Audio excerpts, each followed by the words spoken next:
E aí, galera, aqui com meu cafezinho de sempre.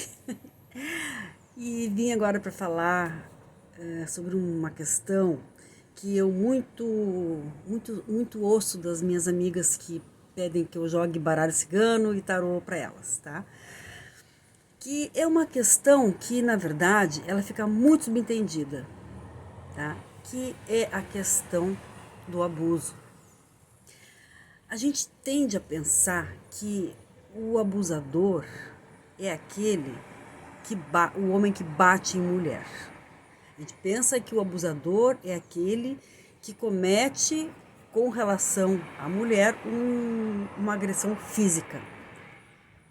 E aí está um engano grave.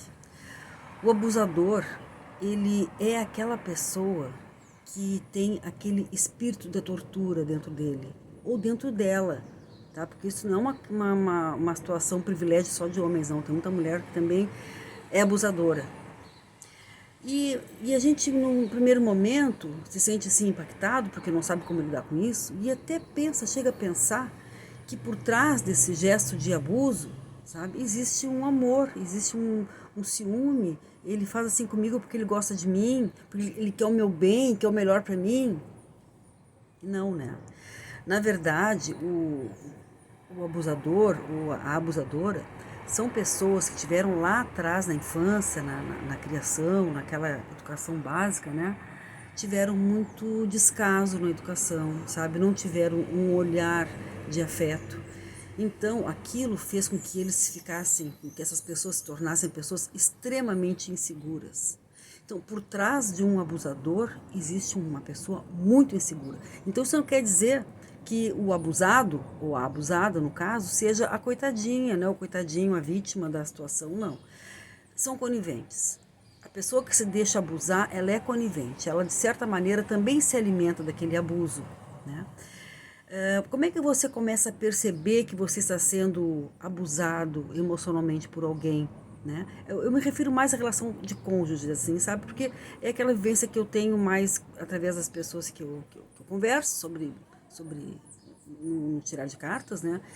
E também por situações que eu já vivi na pele. Eu conheço na carne como é que é essa situação do abuso, né? Então, no momento, a gente pensa no primeiro momento que o abusador, ele está fazendo aquilo, como eu falei antes, de gostar. Faz isso porque gosta de mim, porque quer meu bem. Então, a gente se coloca naquela situação de conivente, porque se a gente fica muito na mão, a gente fica sempre alimentando, retroalimentando aquela situação, aquela condição de ser abusada. Então, a pessoa te agride com palavras, a pessoa nunca te dá um elogio, a pessoa não tem por você aquela coisa, aquela empatia, aquele sentimento de chegar junto, de olhar para você com uma certa compaixão, sabe, de ter um respeito pelo relacionamento. Não percebe que ali naquela relação duas pessoas estão envolvidas, estão crescendo, né, naquela relação. É para isso que ela existe. Os relacionamentos existem para que a gente cresça com eles, né? Só que a pessoa que está adoecida, porque de certa maneira isso é uma doença, não consegue se dar conta disso. Não percebe. Nem o abusador e nem o abusado, tá? Nenhum dos dois percebe. E aquilo vai crescendo. E chega num momento que acabam acontecendo situações até de doenças psicossomáticas, né? Pressão alta, obesidade, falta de sono, enfim, mil e uns distúrbios, né, que decorrem a partir dessa situação de abuso na vida de uma pessoa, sabe? E aquele que abusa também, não pense em vocês, não, que ele está sempre por cima bacana, não. Ele também tem problemas físicos, ele também sente uma irritabilidade muito grande, são pessoas que se irritam facilmente com o outro, porque tudo aquilo que o outro faz nunca está certo. Ele está sempre querendo corrigir, está sempre querendo dizer qual é a pauta, como é que tem que ser. Nunca tem um olhar de respeito. E sabe como é que a gente corta com essas situações, sabe? Não necessariamente você precisa terminar com a pessoa, né? Porque às vezes por trás disso existe uma pessoa que se tirar essa doença de cima, sabe? São pessoas boas, ótimas até de conviver. O que precisa, minha gente, minhas amigas que escutam, né? O que precisa é uma mudança de atitude. Enquanto não houver uma mudança de atitude da parte daquele que está sendo o agredido, o ofendido emocionalmente, as coisas não vão mudar. Então, se você conseguir propor e, de fato, efetivar uma mudança na sua atitude com relação a esse trato que essa pessoa tem com você, se você conseguir fazer isso, certamente as coisas vão poder tomar um rumo mais positivo e aí o relacionamento vai poder crescer, né? E vai poder ser uma troca afetiva bacana, positiva. E isso dá trabalho. Essas coisas, quando surgem na vida de alguém, elas vêm já com uma intenção de mexer mesmo com a índole, com a maneira de viver aquela relação. Não é por acaso que isso acontece. Você pode reparar que tem muitas pessoas que que se relacionam anos e anos e anos e nunca tem isso, nem sabem o que é isso. Né? Nunca atraíram para si situações assim. E já outras, ao contrário disso, só atraem situações e pessoas abusivas. Por quê? Porque elas se deixam abusar, porque não mudam de atitude. Né? Então, é muito importante a gente conseguir delimitar o nosso espaço no relacionamento. Dizer, olha, até aqui é o meu funcionamento, eu funciono assim. Né? E é assim que eu acho que é o certo para mim me posicionar e agir na vida. Agora, se você não gosta, vamos ver de que maneira a gente poderia, então, adequar. Né? Sempre buscar uma adequação. Isso é bacana quando as pessoas se amam, porque parece assim estranho de que isso possa acontecer, mas tem muita gente que se ama, né, em situações assim. Se gostam do relacionamento, só que chegam num ponto que não dá, porque se torna insuportável. Eu passei por uma situação dessas, sabe? Uma não, duas, né?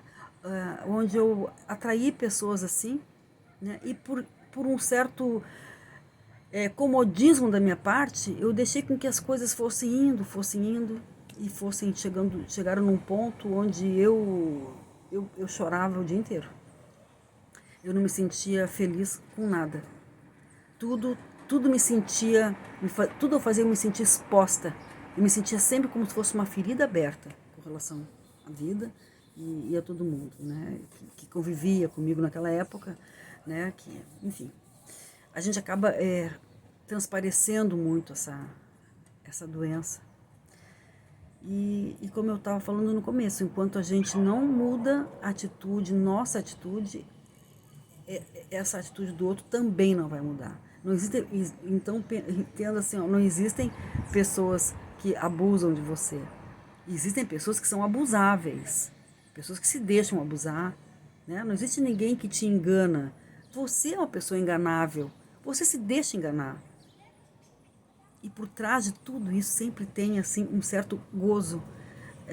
As pessoas que se deixam levar nessa situação pensam dentro da doença que elas também estão envolvidas, elas pensam que de certa maneira estão ganhando alguma coisa com isso. E aí é por isso que as farmácias estão aí, né? Vendendo antidepressivo a milhão, ansiolíticos e remédios para dormir, né?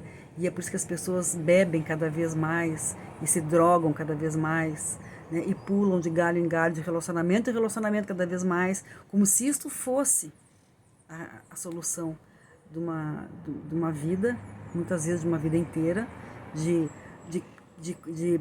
mesmo padrão, né? De repetir padrão através de pessoas iguais, né? Sendo que o que precisa mesmo é uma mudança interna, é um alto valor, sabe? É poder claramente falar de maneira muito simples, né? O que te agrada, o que não te agrada, como tu gosta de ser tratado, como tu não gosta de ser tratado, e falar. E se outra pessoa não consegue ter um mínimo de compaixão, de empatia, essa é a palavra, se a pessoa não consegue ter um mínimo de empatia com o teu momento, com as tuas questões, com a tua vida, com a pessoa que tu és, então essa pessoa não está apta a ter um relacionamento com você. Tá? Então, por hoje é isso. Ficamos por aqui. Então logo surge um outro assunto que me inspire a falar, sempre na intenção de poder estar levando um pouco de direcionamento na vida das pessoas, principalmente daquelas que estão aqui no grupo e que são minhas clientes e que eu sei que estão gostando de ouvir, até porque algumas me pediram isso. Né? Através das consultas, acham interessante as coisas, da maneira como as cartas saem e da maneira como eu faço aquela leitura, e de certa forma isto ajuda. Às vezes a gente precisa apenas de um olhar de empatia, nada mais que isso. É isso aí.